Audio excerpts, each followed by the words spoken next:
दुश्मनी हो ना मुहिब्बान मोहम्मद से तुम्हें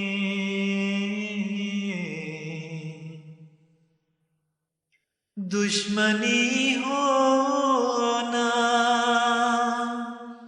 मुहिब्बान. Assalamualaikum warahmatullahi wabarakatuh. Apa kabar pemirsa MTA di rumah dan dimanapun Anda berada? Senang sekali pada hari ini kita berjumpa lagi dalam program parenting. Pada episode kali ini kita masih melanjutkan pembahasan buku Surga di Bawah Telapak Kakimu.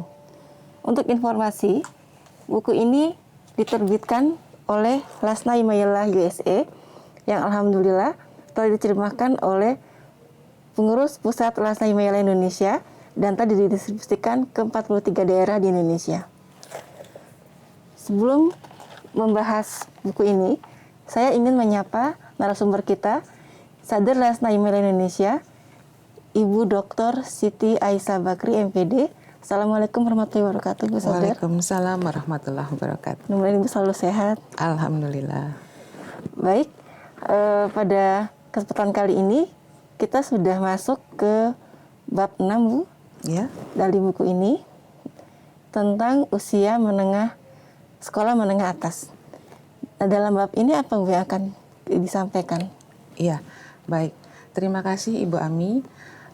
Pemirsa MTA dimanapun Anda berada, kali ini kita memasuki usia sekolah menengah atas, di mana tahap ini adalah tahap yang di dalam buku ini dikatakan salah satu tahap yang orang tua harus bisa menangkap sinyal-sinyal bahaya. Artinya pada tahap ini orang tua harus peka apa saja kebutuhan anak, bagaimana menanggulanginya, dan memberikan tarbiyat sebaik-baiknya kepada anak-anak kita di usia sekolah menengah atas atau kisaran usia sekitar 15 sampai dengan 17-18 tahun. Ya, di dalam buku ini sangat jelas diterangkan bagaimana orang tua harus memberikan tarbiyat sebaik-baiknya kepada anak mereka. Karena apa? Karena di dalam buku ini dijelaskan bahwa masa ini adalah masa transisi, ya, masa yang penuh dengan tantangan, baik bagi anak sendiri maupun juga bagi orang tuanya. Karena masa ini adalah masa di mana anak peralihan dari masa dia anak-anak menuju masa dewasanya. Perubahan itu terjadi baik secara fisik, kemudian emosionalnya juga terjadi perubahan, kemudian spiritualnya, kemudian juga budaya, dan ini adalah waktu yang cukup sulit bagi anak maupun orang tua. Ya, jadi kita harus cermat dengan mereka dan cerdas juga bersama mereka. Ya, saya katakan bersama, jangan biarkan anak-anak sendiri dalam menghadapi masa-masa sulit ini. Ya. Nah, di dalam masa sulit ini, jawaban yang terbaik untuk mengatasi kesendiriannya, untuk mengatasi masa transisinya adalah doa, doa, dan doa. Artinya, kita harus bisa membawa anak menuju Allah Ta'ala, kita harus bisa membawa anak mengikuti petunjuk-petunjuk yang terdapat dalam Al-Quran, dalam hadis, dalam sunnah, dan tentunya ajaran-ajaran jemaat. Jadi kedekatan spiritual kepada anak justru bertambah melekat, sehingga dikatakan kuncinya untuk menghadapi masa transisi ini adalah doa, doa, dan doa. Ya. Dan Hazrat Khalifatul Masih keempat radhiyallahu anhu memberi nasihat, sangat indah kata-katanya, dikatakan seperti ini: perhatikanlah kebiasaan dan tingkah laku anak-anak Anda sejak masa usia yang dini. Ketika kalian melihat ada tanda berbahaya, ya, kalian harus bekerja keras, berupayalah untuk mengajarkan kecintaan pada agama dengan rasa cinta dan kasih sayang. Kemudian rasa cinta yang diungkapkan kepada anak selalu terbukti bahwa hal itu sangat bermanfaat. Jadi artinya nasihat ini sebetulnya berlaku secara umum. Tetapi tadi saya katakan di awal, ini adalah masa-masa transisi, masa-masa bahaya. Jika ada warning, ada sesuatu yang berbeda dari kebiasaan anak sehari-hari, disitulah orang tua harus cerdas mensikapinya. Cepat juga ya. Harus cepat juga, ada apa gerangan, kemudian bersamalah anak gitu ya. Jangan biarkan anak sendiri menghadapinya. Nah, petunjuk Islaminya atau bagaimana tarbiyah seharusnya dilakukan oleh orang tua di rumah, tentunya di sini sangat jelas dikatakan anak harus mendirikan sholat sudah tanpa diingatkan. Kesadaran sendiri ya, Bu? Ya, kalau sebelum-sebelumnya orang tua berupaya keras, tapi pada saat masa dia SMA, maka di mana dia harus secara inisiatif sendiri, ada sesuatu yang kurang apabila dia belum melakukan sholat, kemudian juga saat-saat di mana dia harus wajib mengerjakan puasa juga, jadi sudah atas keinginan sendiri, atau bahasa lainnya adalah sudah terinternalisasi, ya. Jadi dia sudah secara keinginan sendiri untuk melakukannya. Karena dikatakan tadi bahwa pada usia ini sudah secara terinternalisasi anak melakukan sholat, maka Hazrat Khalifatul Masih Tsani mengumpamakan para orang tua yang tidak menanamkan kebiasaan melakukan sholat berjamaah pada anak-anak mereka sebagaimana atau layaknya atau seperti orang tua yang membunuh anak-anak mereka. Jadi keras sekali itu ya. Islam itu memang berproses bertahap dalam tarbiyah, tapi begitu saatnya tiba, maka disitulah dilakukan aturan yang tegas. Karena memang disitulah anak harus didekatkan kepada Allah Subhanahu wa Ta'ala. Pada tahap ini atau pada usia sekolah menengah atas ini, salat itu harus sudah menjadi bukan hanya sebagai kebiasaan, ya, tapi sudah seperti penolong. Bagaimana kalau kita bersahabat dengan orang lain, dia menolong kita. Jadi kalau ada sesuatu yang kurang atau sesuatu yang tidak mengenakan hatinya, dia mencari penolong. Dan penolongnya adalah melalui sholat ini. Sebagai satu kebutuhan ya? Iya, jadi udah kebutuhan, kemudian sudah meningkat lagi nih. Jadi kalau penolong itu seperti satu-satunya. Ya, dia tergantung gitu ya. Ada sesuatu yang kurang di dalam dirinya apabila belum dikerjakan. Jadi demikian indahnya di dalam Islam tarbiyat kepada anak-anak kita, bukan hanya kebiasaan, ritual lagi atau rutinitas ya, tapi sudah satu kebutuhan dan lebih dari kebutuhan, yaitu sebagai penolong. Nah, apabila anak sudah merasakan bahwa melalui sholat ini dia sebagai penolong, maka akan timbul rasa nyaman. Jadi zona nyamannya itu sudah terbentuk.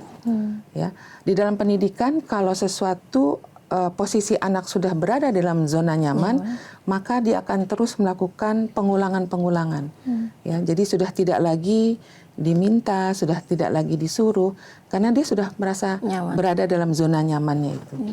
Pada tahap ini juga, anak-anak harus diarahkan bahwa Allah Subhanahu wa Ta'ala itu seperti temannya. Jadi kalau ada kesulitan, maka berlarilah kepada Allah Subhanahu wa Ta'ala. Minta tolonglah kepada Allah Subhanahu wa Ta'ala. Jadi layaknya teman akrab mereka. Dan juga harus ditanamkan pada masa ini dan tentunya dilaksanakan, karena sebelum tahap-tahapnya sudah dilakukan penanaman, maka pada tahap ini anak-anak diarahkan juga untuk selalu membaca Al-Quran setiap hari. Lakukan majlis-majlis kecil setiap hari di rumah yang membahas tentang kaidah-kaidah yang terdapat dalam Al-Quran, dan biasakan mereka untuk membaca dan membaca secara keras ya, kemudian membaca tafsirnya sehingga anak-anak paham betul makna dari ayat-ayat suci Al-Quran. Di samping itu juga dalam tahap ini atau masa ini, anak-anak harus diberi bekal pengetahuan tentang kejemaatan. Di mana mereka diminta untuk mengkaji buku-buku Hazrat Masih Maud alaihissalam. Dan kalau usia ini kan sudah masuk masa hudam. Tentunya di program-program Hudamul Ahmadiyah sudah ada program-program untuk mengkaji buku-buku Hajat Masih Maud alaihissalam dan para khalifahnya. Dan disitulah orang tua harus mendorong anak-anak untuk terlibat secara aktif dalam diskusi-diskusi yang membahas tentang buku-buku Hajat Masih Maud alaihissalam. Saya ingin tekankan di sini bahwa anak-anak itu harus terlibat dalam kegiatan jemaat itu dengan senang hati, dengan sukacita ya. Bahkan Huzur kita yang tercinta, Hazrat Khalifatul Masih Al-Hamis mengatakan bahwa anak-anak diarahkan berkhidmat dalam jemaat itu layaknya mereka melaksanakan hobi mereka. Terbayang kalau kita melaksanakan hobi, kita senang, bergembira. Untuk melaksanakan hobi kadang-kadang kita bisa mengeluarkan uang gitu ya, tapi dengan senang hati. Waktunya selalu tersedia. Selalu ada untuk suatu hobi. Nah, itulah anak-anak kita harus seperti itu, berkhidmat dalam jemaat kapanpun ya. Kalau yang bekerja, lakukan pengkhidmatan di hari Sabtu atau Minggu. Jadi, tapi betul-betul dia senang hati, tak ada paksaan. Nah, di dalam tahap inilah anak-anak itu, anak-anak usia SMA, untuk terus dibekali pemahaman-pemahaman seperti ini, bahwa kedekatan mereka kepada Allah Subhanahu wa Ta'ala diejawantahkan atau diperlihatkan dengan cara mereka berkhidmat dalam jemaat sesuai kapasitasnya.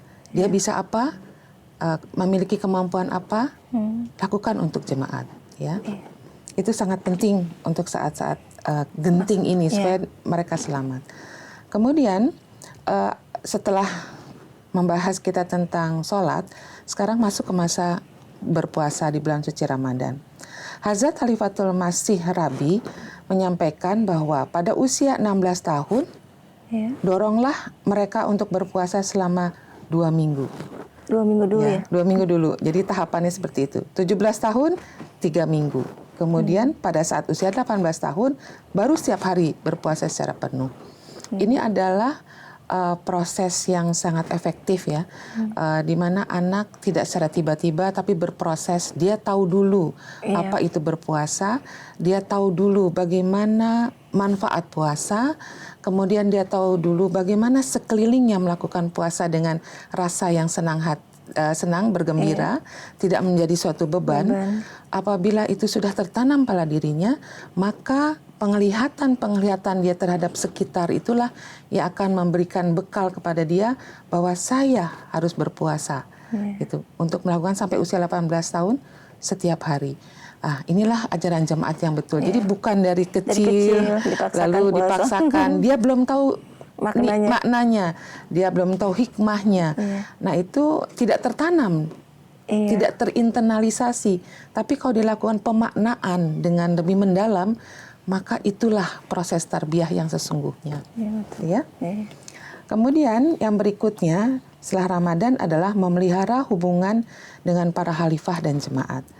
Ketua Hudam, Ketua Lajnah, Ketua Cabang ya, Lajnah di cabang maksudnya, dapat diminta untuk memberikan tanggung jawab tugas kepada mereka ketika ada acara pertemuan. Jadi dilibatkan. Ya, misalnya dia diminta untuk jadi MC, dia terlibat dalam kepanitiaan, dari hal-hal yang boleh dibilang ringan gitu ya, menjadi penerima tamu ya.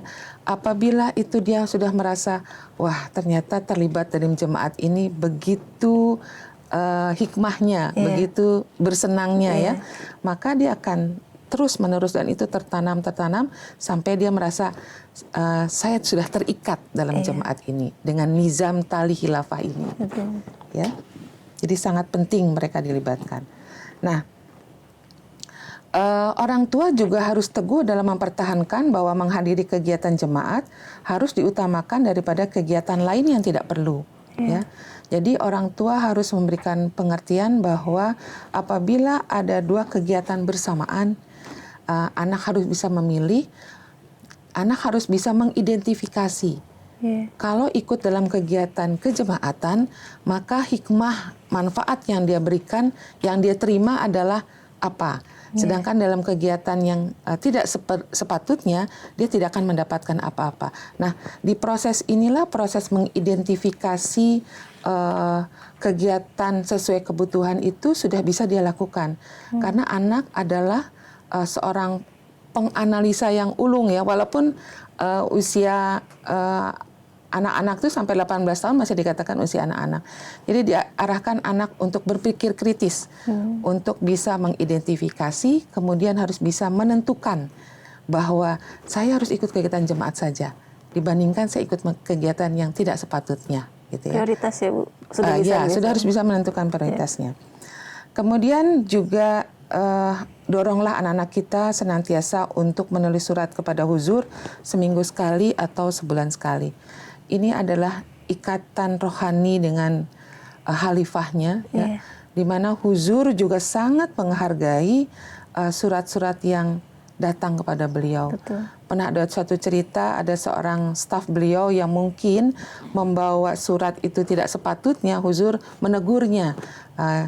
Lakukan penghormatan, karena saya tahu yang menulis surat ini adalah orang yang mencintai jemaat. Dia ingin sekali atau huzur ingin sekali bahwa komunikasi dengan kita-kita ya, dengan murid-murid Hazrat Masih Maud alaihissalam itu dapat terjalin, salah satunya melalui bersurat itu ya. Kemudian berikutnya adalah huzur ini sangat mendorong kita untuk bisa mengkaji MTA ya. Bu Ami tahu persis bagaimana kita didorong terus untuk menonton MTA, baik itu khotbah huzur secara langsung, kemudian siaran tundanya, kemudian program Indonesianya ya. Dan kalau ada tahap berikutnya, apabila anak atau anggota kita hanya diminta untuk menonton saja, mungkin daya serap ingatannya sekian persen. Tetapi kalau dia diminta untuk menuliskan, membuat ringkasan terhadap apa yang sudah dilihatnya, maka itu mungkin lebih baik. Jadi mungkin kita perlu ada program-program di mana tidak hanya menyaksikan, tapi buatlah ringkasannya gitu ya. Kemudian dikaji bersama-sama di cabang masing-masing untuk hudamnya, untuk laznahnya, itu menjadi satu yang lebih melekat ya, lebih meresap pada mereka.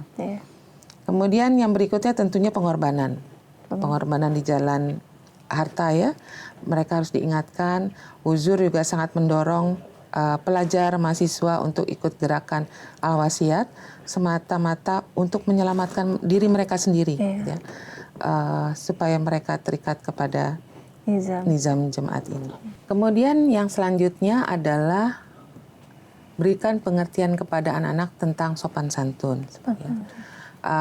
Atau karakter dia menjadi seorang Ahmadi itu harus diperlihatkan. Kita harus berani tampil beda untuk hal ini. Gitu ya. Anak-anak Ahmadi harus bisa menampilkan dirinya sebagai seorang muslim atau muslimah yang betul-betul melaksanakan ajaran Islam dalam bersopan santun ini. Di antaranya adalah tentang pardah. Usia di SMA itu sudah anak-anak sudah harus menggunakan pardah secara baik, baik di dalam kegiatan kesehariannya di sekolah maupun aktivitas lainnya sudah harus digunakan.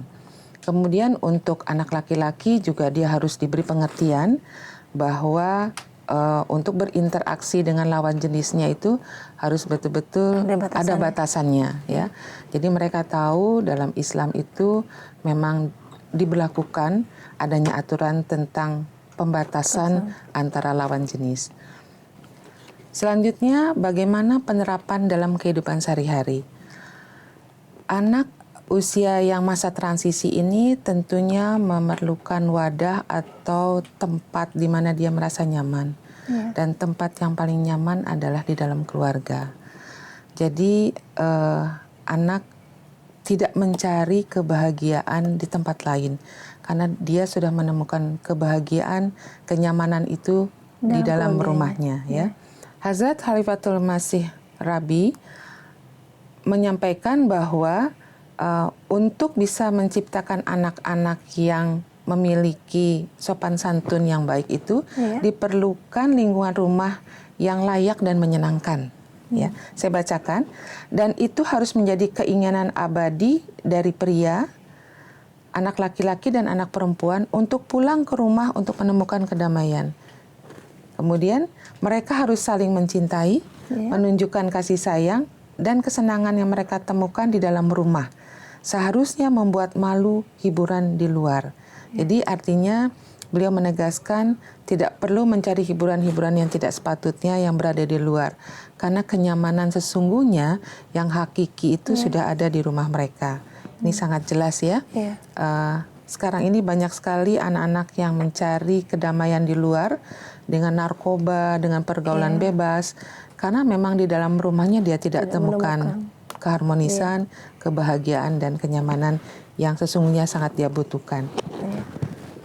Ada yang ingin ditanyakan, Bu An? Ya, jadi tadi seperti yang sudah Ibu Sadar sampaikan, kalau diperhatikan anak-anak seusia SMA ini, mereka tidak aktif, tidak berkegiatan di masjid karena alasannya sibuk, Bu Sadar, misalnya sibuk mengerjakan PR, kemudian menyiapkan ujian. Jadi seperti tadi udah Ibu sampaikan, ternyata ini tidak hanya tugas dari orang tua saja, tapi juga pengurus ya, Bu Sadar ya? Iya, betul sekali. Di dalam anak-anak kegiatan akademis di sekolah, itu kan tidak 24 jam. Ya. Tidak setiap minggu juga. Ya, tidak 30 hari juga.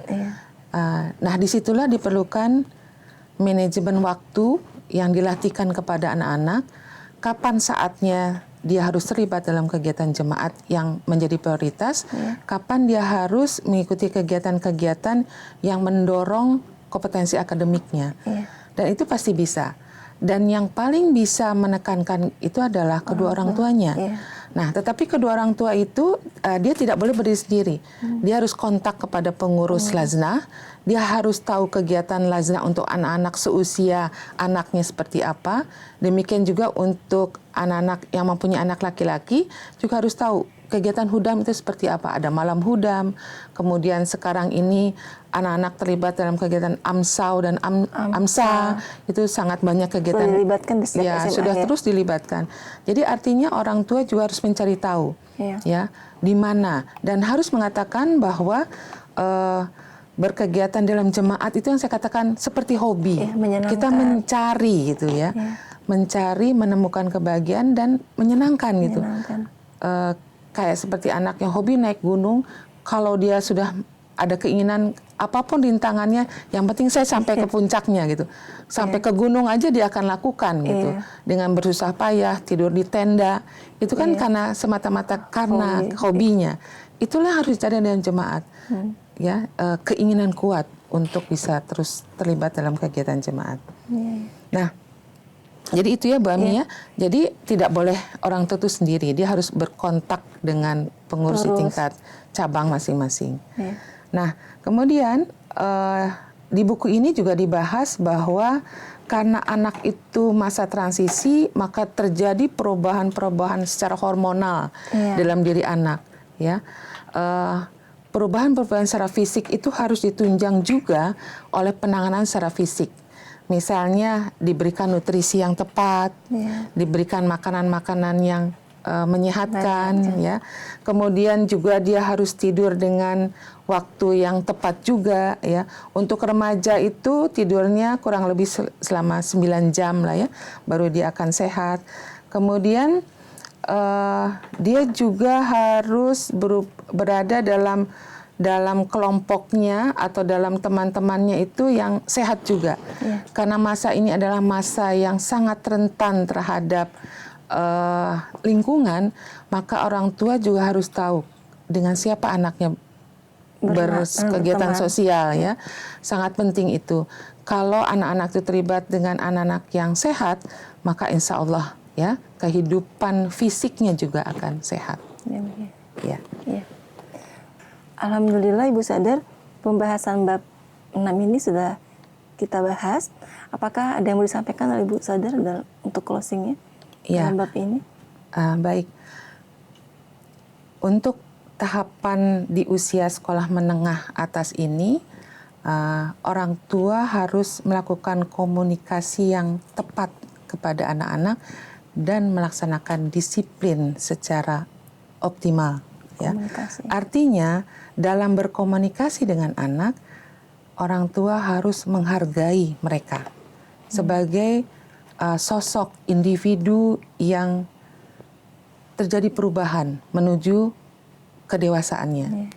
Selama anak merasa bahwa dia merasa dihargai, maka itu menjadi jembatan dia juga bisa menghargai orang-orang di sekitarnya, termasuk kepada orang tuanya.